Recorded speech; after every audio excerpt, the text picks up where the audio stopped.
ಮೊನ್ನೆ ದಿನ ಉತ್ತರಾಖಂಡ್ ರಾಜ್ಯದಲ್ಲಿ ಏನು ಹಲ್ದ್ವಾರ ಅಂತೇಳಿ ಅಲ್ಲಿಯ ರಾಮಲೀಲಾ ಮೈದಾನದಲ್ಲಿ ನಮ್ಮ ನಾಯಕರು ಮತ್ತು ಎಐಸಿಸಿಯ ಅಧ್ಯಕ್ಷರಾದಂಥ ಶ್ರೀಯುತ ಮಲ್ಲಿಕಾರ್ಜುನ್ ಖರ್ಗೆ ಅವರು ಒಂದು ಭಾಷಣವನ್ನು ಮಾಡಿದ್ರು.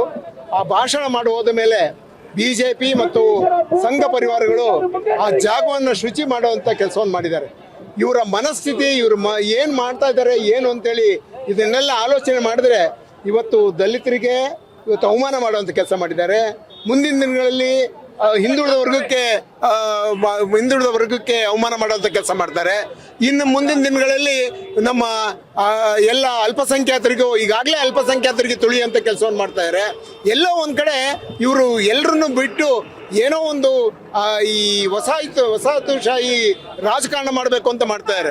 ಇವತ್ತಿನ ರಾಜಕಾರಣದಲ್ಲಿ ದಲಿತರು, ಹಿಂದುಳಿದವರು, ಅಲ್ಪಸಂಖ್ಯಾತರು ಯಾರೂ ಇರಬಾರ್ದು, ಇವರು ಮಾತ್ರ ಇರಬೇಕು ಅನ್ನೋ ಒಂದು ಉದ್ದೇಶ ಇಟ್ಕೊಂಡು ಇವತ್ತು ದೊಡ್ಡ ಅಗೌರವವನ್ನು ಮಾಡಿದ್ದಾರೆ. ಆ ಅಗೌರವಕ್ಕೆ ನಾವು ಇವತ್ತು ಪ್ರತಿಭಟನೆ ಮಾಡ್ತಾ ಇದ್ದೀವಿ. ನಮ್ಮ ಪಟ್ಟು ಏನು ಅಂತ ಹೇಳಿದ್ರೆ ಅವರು ಮಲ್ಲಿಕಾರ್ಜುನ್ ಖರ್ಗೆ ಸಾಹೇಬ್ರ ಕ್ಷಮೆಯನ್ನು ಕೇಳಬೇಕು, ಈ ದೇಶದ ಕ್ಷಮೆಯನ್ನು ಕೇಳಬೇಕು. ಈ ಥರದ ಮನಸ್ಥಿತಿ ಇರೋರು ಇವತ್ತು ಈ ದೇಶವನ್ನು ಆಳೋದಕ್ಕೆ ನಾಲಾಯಕರು ಅಧಿಕಾರವನ್ನು ಬಿಡಬೇಕು ಅಂತೇಳಿ ನಾವು ನರೇಂದ್ರ ಮೋದಿಗೆ ಮತ್ತು ಅಮಿತ್ ಶಾಗೆ ಇಲ್ಲಿಂದ ನಮ್ಮ ಒತ್ತಾಯವನ್ನು ಮಾಡ್ತಾ ಇದ್ದೀವಿ.